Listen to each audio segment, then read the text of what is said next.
ఈరోజు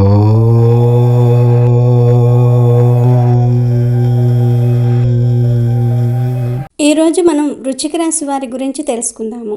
వృశ్చిక రాశి వారికి త్వరలోనే జరిగేది ఇదే.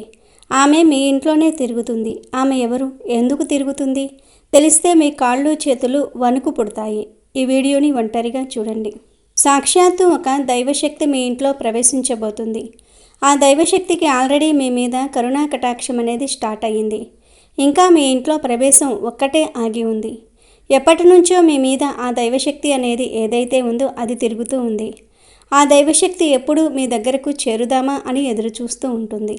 అలాగే మీ జీవితంలో ఉన్న కష్టాలన్నీ హరించి చక్కగా మీ దగ్గరకు వచ్చి మిమ్మల్ని కాపాడుకుంటూ, మీకు వచ్చే ప్రతి ఒక్క ఆపదను కాపాడుతూ మిమ్మల్ని చక్కగా చూడడానికి ఆ దైవశక్తి మీ చుట్టుపక్కలే తిరుగుతుంది. ఇక 10 రోజుల్లో ఆ దైవశక్తి మీ ఇంట్లో ప్రవేశించబోతుంది. ఆ దైవశక్తి గురించి మీకు మంచిగా ప్రతి ఒక్క సంకేతం తెలుస్తుంది. ఆ దైవశక్తి ఎంతో సైలెంట్గా మీ జీవితంలోనికి ప్రవేశిస్తుంది. కానీ ఆ దైవశక్తిని గుర్తించకపోతే మాత్రం మీ జీవితంలోనికి వచ్చినటువంటి ఆనందం అయితే సైలెంట్గా తొలగిపోవచ్చు. మరియు వృశ్చిక రాశి వారు తీసుకోవాల్సిన జాగ్రత్తలు ఏంటి, మీకు వచ్చే సంకేతాలు ఎటువంటివి, ఆ దైవశక్తి మీ ఇంట్లోకి వచ్చేసింది అని చెప్పే ప్రతి ఒక్కటి కూడా చాలా క్లియర్గా ఇప్పుడు మనం ఈ వీడియోలో మనం తెలుసుకుందాము. ఫ్రెండ్స్, ఫస్ట్ అయితే ఈ వీడియో కనుక మీకు నచ్చినట్లయితే ప్లీజ్ లైక్ చేసి షేర్ చేయండి. మీ ఫ్రెండ్స్ అండ్ ఫ్యామిలీ మెంబర్స్కి షేర్ చేయండి. అలాగే మా ఛానల్ని సబ్స్క్రైబ్ చేసుకోండి. ఈ వీడియోని ఎక్కడా స్కిప్ చేయకుండా చివరి వరకు చూడండి. అప్పుడే కదా మేము చెప్పే ప్రతి ఒక్కటి చాలా క్లియర్గా మీకు అర్థమవుతుంది. అలాగే ఓం సుబ్రహ్మణ్యేశ్వరాయ నమః అని కామెంట్ చేయండి. ఇక వివరాల్లోకి వెళ్తే గనుక వృశ్చిక రాశి అనేది రాశిచక్రంలో 8వ రాశి. వృశ్చిక రాశికి అధిపతి కుజుడు. వృశ్చిక రాశి వారు రహస్యంగా వ్యవహారాలు చక్కబెడుతూ ఉంటారు. ఏవి జరిగిపోయినవి, ఏవి జరగాల్సినవి అనే స్పష్టమైన ఆలోచనతో ముందుకు వెళ్తూ ఉంటారు. ఈ రాశి వారిని ఎవరైనా బాధిస్తే దానిని గుర్తుంచుకొని సమయం వచ్చినప్పుడు దెబ్బకు దెబ్బ తీస్తూ ఉంటారు.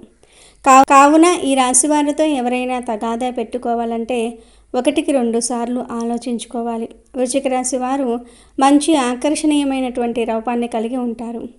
వృశ్చిక రాశి వారు మిత్రత్వాన్ని కోరుకుంటూ ఉంటారు. ప్రతి విషయాన్ని చాకచక్యంగా ఆలోచించి తెలివిగా నిర్ణయాలు తీసుకుంటూ ఉంటారు.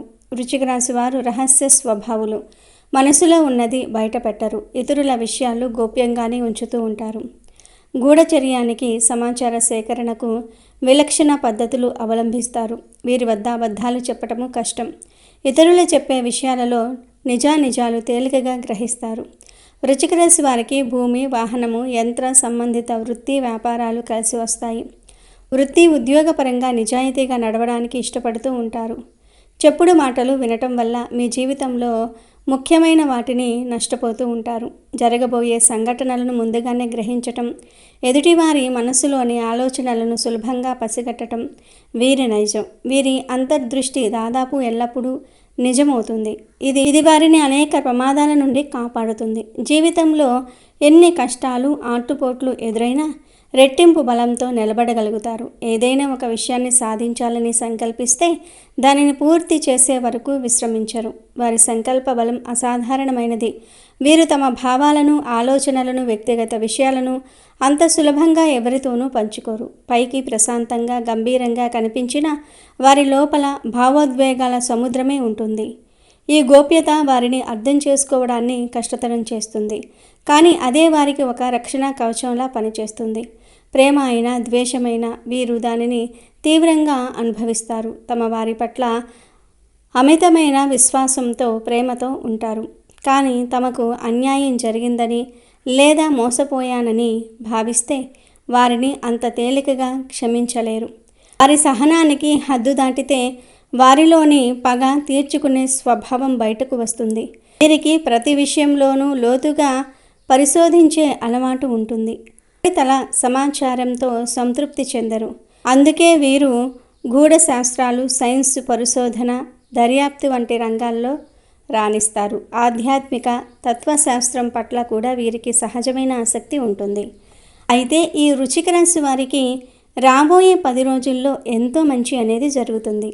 సాక్షాత్తు ఆ దైవశక్తియే మీ చుట్టుప్రక్కల తిరుగుతుంది. కాబట్టి మీకు ఎటువంటి ఆపదైనా ఎటువంటి కష్టాలైనా వస్తే ఆమె స్వయంగా పోరాడుతుంది.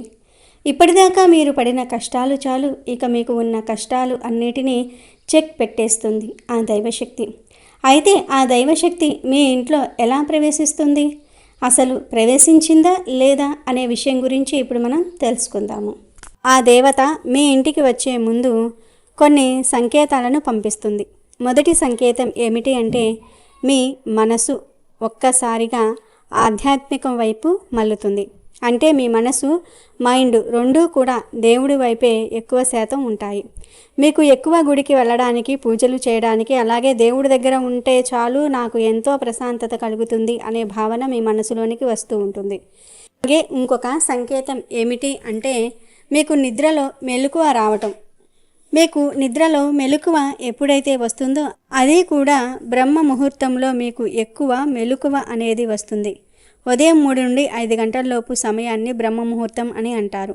తెల్లవారుజామున మీకు తెలియకుండానే బ్రహ్మ ముహూర్తంలో మెలకువ అనేది వస్తుంది. దానికి తోడు మీరు ఎక్కువ చెడు మాటలు మాట్లాడడము, వేరే వారి గురించి చెడుగా మాట్లాడడము, వేరే వాళ్ళు ఎవరైనా చెడుగా మాట్లాడుతున్నా, అన్యాయం జరుగుతున్నా మీరు వాటిని అస్సలు సహించరు. మీకు కోపం వస్తుంది. కోపం అంటే మనకు వచ్చే విపరీతమైనటువంటి కోపం కాదు.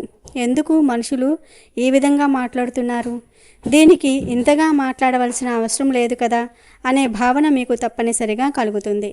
మీరు ఎక్కువ శాతం ఒంటరిగా ఉండడానికి ఇష్టపడుతూ ఉంటారు. మీకు బాగా క్లోజ్గా ఉన్న వాళ్ళ దగ్గర ఉండడానికి ఫీల్ అవుతూ ఉంటారు. ఎక్కువ శాతం జనాల మధ్యలోనికి వెళ్ళరు. ఎందుకంటే మీరు ఒంటరిగా ఉండి ఆ దేవుడిని స్మరించుకుంటూ ఆమె మీ దగ్గర ఉంటే ఇంకా ఏది అవసరం లేదు అనే భావనను మీరు కలిగి ఉంటారు. అదేవిధంగా మీకు ఏదో ఒక డబ్బుతో సంబంధించినటువంటి ఖర్చు అనేది ఏర్పడుతుంది. అది కూడా మంచిదై ఉంటుంది. ఎలా అంటే ఏదైనా గుడికి లేదంటే దేని కోసమైనా సరే డబ్బులు ఇవ్వడానికి ఆసక్తి చూపుతూ ఉంటారు. ఆ సమయంలో ఏమాత్రం కూడా వెనకాడకుండా మీ శక్తికి తగినట్టుగా సహాయం చేయండి. అలాగే మీరు ఎక్కువ శాతంగా జనాల మధ్యలో కూర్చోరు. వాళ్ళు మాట్లాడే అనవసరమైనటువంటి మాటల మీద మీకు ఏమాత్రము కూడా ఇంట్రెస్ట్ లేకుండా మీకు ఎంతసేపటికి సేవ, అలాగే దేవుణ్ణి స్మరించుకోవటము, మంచి మాటలు వినటము, ప్రశాంతంగా ఒంటరిగా ఉండి మెడిటేషన్ చేసుకోవటం, ఎక్కువ శాతంగా పీస్ ఆఫ్ మైండ్ అనేది మీకు ఉంటుంది. అక్కడే మనకు అర్థమైపోతుంది కదా. మానవుడు అనేవాడు ఎప్పుడు చూసినా డబ్బు మీద అలాగే దురాశ ఆలోచనలతో ఉంటాడు. మనిషి ఎక్కువగా నేను అది ఎలా పొందాలి అని చెప్పి తన మనసును అలాగే మైండ్ని పరిగెత్తిస్తూ ఉంటాడు. కానీ ఎప్పుడైతే మోహం అనేది తీరిపోతుందో అప్పుడు మంచి రూట్లో నడుస్తాడు. ఆ సమయంలో మనిషికి ఇవన్నీ కూడా ఎక్కువగా చేరువవుతూ ఉంటాయి. కాబట్టి ఈ సంకేతాలన్నీ కూడా మీకు చాలా ఈజీగా తెలుస్తాయి. ఈ సంకేతాలు మీకు రావటం స్టార్ట్ అయితే కనుక ఇక అర్థం చేసుకోండి దైవశక్తి మీ ఇంట్లోకి ప్రవేశించిందని. అక్కడి నుంచి మీకు ఎటువంటి కష్టాలు ఉండవు. అప్పటిదాకా మీరు చేస్తున్నటువంటి ప్రతి పనిలో వచ్చిన ఆటంకాలన్నీ కూడా తీరిపోతాయి. మీకు ఎటువంటి సమస్యలు అనేవి ఉండవు. మీ ఫ్యామిలీ పరంగా అలాగే మీ ఇంట్లో పిల్లలు, మీ తల్లిదండ్రులు కావచ్చు, వారితో కూడా మీ సంబంధాలు మంచిగా మెరుగుపడతాయి. ఏదైతే స్టెప్ తీసుకోవాలని అనుకుంటూ ఉన్నారో దానికి ఇది మంచి అవకాశం అనే చెప్పాలి. మీకు ప్రమోషన్ రావచ్చు, శాలరీ ఇంక్రిమెంటు అనేవి జరగవచ్చు. ఆ పని ఇక జరగదు అని అనుకుని వదిలేసినట్టుంటే ప్రతి ఒక్క పని కూడా ఇక మీకు తెలియకుండానే సజావుగా సాగిపోతూ ఉంటుంది. మీకు తెలియకుండానే ఆమె అనుగ్రహంతో ప్రతి ఒక్కటి మీ దగ్గరకు చేరువవుతూ ఉంటుంది. ఇక ఆ దేవత ఎవరు అంటే మీ కులదైవం. కొంతమందికి అమ్మవార్లు కులదేవతగా ఉంటూ ఉంటారు. మరి కొంతమందికి స్వామివార్లు కులదైవంగా ఉంటారు. ఈ రాశివారు తమ కులదైవం ఎవరో తెలుసుకుని వారికి పూజలు చేయాలి. మీ ఇంటిలోకి మీ కులదైవం అడుగుపెట్టే సమయం వచ్చేసింది. అయితే ఈ ఆధునిక జీవన శైలిలో చాలామందికి తమ కులదైవం ఎవరో తెలియటం లేదు. ముఖ్యంగా తాతలు ముత్తాతల కాలం నుండి వస్తున్న ఆచారాలు సాంప్రదాయాలు మరుగున పడటం వల్ల ఈ పరిస్థితి ఏర్పడింది. ఈ రాశివారు తమ కులదైవాన్ని తెలుసుకోవడానికి కొన్ని మార్గాలు కూడా ఉంటాయి. మీ కుటుంబంలో వృద్ధులు పెద్దలు ఉంటే వారిని సంప్రదించండి. వారికి మీ కులదైవం గురించి, దాని చరిత్ర గురించి, పూజా విధానాల గురించి తెలిసి ఉండవచ్చు. మీ ఇంట్లో పాత పూజా పత్రాలు, జాతకాలు లేక వంశ వృక్షాలు ఉంటే వాటిని పరిశీలించండి. కొన్నిసార్లు వాటిల్లో కులదైవం పేరు లేదా పూజాస్థలం గురించిన సమాచారం ఉండవచ్చు. మీకు తెలిసిన ప్రముఖ దేవాలయాల అర్చకులను లేదా పురోహితులను ఈ రాశివారును సంప్రదించండి. వారు మీ గోత్రం ఆధారంగా మీ కులదైవం గురించి కొన్ని సూచనలు ఇవ్వగలరు. ఈ రాశివారు తమ కులదైవాన్ని గుర్తించిన తర్వాత క్రమం తప్పకుండా పూజించటం అత్యంత ముఖ్యం. కులదైవ పూజకు కొన్ని ప్రాథమిక నియమాలు మరియు పద్ధతులు ఉంటాయి. వీలైనంత వరకు ప్రతిరోజు లేదా వారానికి ఒక్కసారి కులదైవానికి దీపం వెలిగించి ధూపం వేసి నమస్కరించండి. ఇది మీ దైనందిన జీవితంలో సానుకూల శక్తిని నింపుతుంది. కులదైవానికి సంబంధించిన పండుగలు, జయంతి రోజులు లేదా పౌర్ణమి, అమావాస్య వంటి ప్రత్యేక రోజులలో తప్పనిసరిగా పూజలు చేయాలి. కులదైవానికి ఇష్టమైన నైవేద్యాలను సమర్పించటం మంచిది. ఇది వారి కటాక్షాన్ని పొందేందుకు సహాయపడుతుంది. పూజించే స్థలం, దైవం యొక్క చిత్రపటం లేదా విగ్రహం ఎల్లప్పుడూ శుభ్రంగా ఉండాలి. పూజించేటప్పుడు పూర్తి భక్తి శ్రద్ధలతో, నిష్ఠతో ఉండాలి. కులదైవ ఆలయాన్ని సందర్శించటం. వీలైనప్పుడల్లా మీ కులదైవం వెలిసిన ఆలయాన్ని సందర్శించి అక్కడ పూజలు చేయండి. ఇది కుటుంబ సఖ్యతను పెంపొందిస్తుంది మరియు తలరాతల సాంప్రదాయాన్ని కొనసాగిస్తుంది. ఏదైనా ముఖ్యమైన పని ప్రారంభించే ముందు లేదా శుభకార్యాలు జరిపే ముందు కులదైవానికి సంకల్పం చెప్పుకోవటం శుభప్రదం. ఈ రాశివారు చేయకూడని తప్పులు. కులదైవం ఇంటిని వీడి వెళ్ళిపోకుండా ఉండాలంటే ఈ రాశివారు కొన్ని తప్పులు చేయకూడదు. ఈ తప్పులు కులదైవానికి అగౌరవం కలిగించి వారి ఆశీర్వాదాలను దూరం చేస్తాయని నమ్మకం. కులదైవం గురించి తెలియకపోయినా తెలిసినా పూజించకుండా ఉండటం అతిపెద్ద తప్పు. ఇది దైవశక్తిని దూరం చేస్తుంది. పూజించే స్థలం లేదా ఇంటి వాతావరణం అపరిశుభ్రంగా ఉండకూడదు.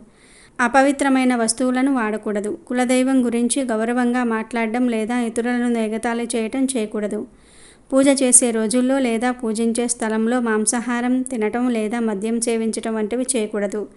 కొన్ని కుటుంబాల్లో కులదైవానికి సాత్విక నైవేద్యాలు మాత్రమే సమర్పిస్తారు. కులదైవం పట్ల నమ్మకం లేకుండా కేవలం ఆచారంగా పూజలు చేయటం వల్ల ఫలితం ఉండదు. పూర్తి నమ్మకంతో పూజించాలి. ఇంట్లో మోసం, అబద్ధాలు, అన్యాయం వంటివి చోటు చేసుకుంటే కులదైవం ఆ ఇంట్లో నివసించడానికి ఇష్టపడదని నమ్మకం. ఇంట్లో నిత్యం కలహాలు, గొడవలు ఉండటం వల్ల సానుకూల శక్తి తగ్గిపోయి కులదైవం ఆశీర్వాదాలు దూరమవుతాయి. శాంతి, ఐక్యత ముఖ్యం. దైవ కార్యాలు చేయకపోవటము, పేదలకు సహాయం చేయకపోవటం కూడా దైవానుగ్రహాన్ని దూరం చేస్తుంది. పూజలో అజాగ్రత్త, అశ్రద్ధ, నియమాలను పాటించకపోవటం వల్ల కూడా కులదైవం ఆగ్రహిస్తుందని నమ్ముతూ ఉంటారు. ఈ రాశివారు తమ కులదైవం తమ ఇంటిలో తిరుగుతుందని నమ్మాలి. ఈ నమ్మకాన్ని బలపరుచుకుంటూ తమ కులదైవాన్ని గుర్తించి నిత్యం భక్తి శ్రద్ధలతో పూజించాలి. ఇప్పుడు మనం చెప్పుకున్న ఈ తప్పులు చేయకుండా ఉండటం ద్వారా మీరు మీ కులదైవం ఆశీర్వాదాలను పొంది జీవితంలో సుఖంగా ఈ రాశివారు శ్రేయస్సు పొందగలరు. కులదైవం కేవలం ఒక దేవత కాదు, అది ఒక కుటుంబానికి ఆయుష్, అభివృద్ధి మరియు ఆధ్యాత్మిక బలాన్ని ప్రసాదించే శక్తి. కాబట్టి ఈ రాశివారు తమ కులదైవంతో అనుబంధాన్ని పెంపొందించుకోవటం ద్వారా వారి జీవితం మరింత సంతోషంగా మారుతుంది. అలాగే మీ కులదైవం పేరు కామెంట్ చేయండి.